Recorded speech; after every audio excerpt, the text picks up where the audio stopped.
Okay, let's talk about it. How much money do you actually need to retire?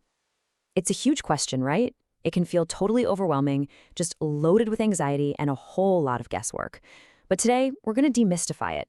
We're not just going to crunch numbers. Nope. We're going to explore the hidden psychological hurdles you'll face at every single level of savings. This is about building a plan for your money and, just as importantly, for your mind. You know, for years, $1 million has been held up as this magic number, the absolute gold standard for retirement. But is that iconic figure really the right goal for everyone? We're going to challenge that very idea. We're going to find out what different nest eggs can realistically mean for your lifestyle, your freedom, and ultimately, your peace of mind. So here's our game plan. We'll start with $250,000 and work our way up to that big $1 million mark. And at each stop, we'll break down the financial reality, and maybe more importantly, the unique mental traps that can totally derail your success. And then, we'll get to the only number that truly matters, yours. All right, first up, let's dive into what a $250,000 retirement portfolio looks like. For millions of people, this is a really realistic and achievable goal, kind of like the foundation of their nest egg. But what kind of life does it actually buy you once you stop working? Let's find out. The first thing to wrap our heads around is the withdrawal rate. We're using 4.7%, which is basically an update to the old 4% rule you might have heard of. The guy who originally created it revised it to better reflect today's market and the fact that, well, we're all living longer. So from your $250K, you can safely pull out $11,750 a year. Now, that alone isn't enough to live on, obviously, but it's only one piece of the retirement income puzzle. And here is the absolute game changer, Social Security. I mean, just look at how it completely transforms the financial picture. And the timing of when you claim, it's incredibly powerful. Check this out. For a couple that waits until age 70, their annual income jumps to over $73,000. That is a world of difference from the $46,000 they'd get if they claimed at 62. So what kind of lifestyle are we talking about here? Well, for a single person, it's going to be pretty modest. You'll definitely want your house paid off and be living somewhere with a low cost of living to make it all work. But you know, for a couple, especially if they wait to take Social Security, life can actually be quite comfortable.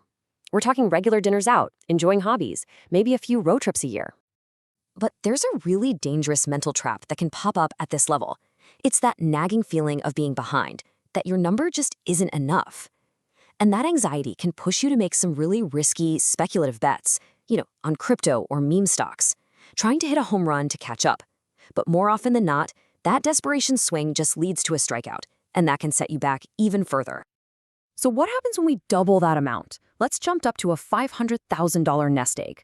Okay, at this level, the math changes in a big way. For a lot of folks, this is where they start to feel a real sense of security, where they can finally kind of catch their breath. Right off the bat, the income from your portfolio doubles to $23,500 a year. Now, this alone provides a much, much stronger financial cushion. It gives you more options and means you're not relying on every single dollar from Social Security. And when you layer in Social Security on top of that, the numbers start to look genuinely comfortable. A single person retiring at their full retirement age is looking at almost $50,000 a year. And a couple that delays until 70, they're sitting on over $85,000. You can just imagine how much the day-to-day financial stress goes down here. I think this quote just perfectly sums up the lifestyle. Life is pleasant, You can take a couple of nice vacations each year, enjoy your hobbies, go out to eat without having to check your bank account first. But it's not unlimited luxury, right? You're still managing a budget, you're not buying sports cars or flying first class to Europe. But a new, much more subtle danger starts to creep in, the trap of false comfort. Hitting that $500,000 mark feels like a huge win, and it's so easy to think, I did it, I've made it. And this can lead to loosening the budget a little too early or making a big purchase, forgetting that one major unexpected cost, like a big health issue, could still really rock a plan that's comfortable, but not totally bulletproof. All right, next stop on our journey, $750,000. This is a fascinating point. It's really a crossroads where you have some serious financial flexibility, but the psychological challenges, they actually get more complex, kind of pulling you in two totally different directions. So now your portfolio is generating over $35,000 a year all by itself. That's a seriously substantial income stream.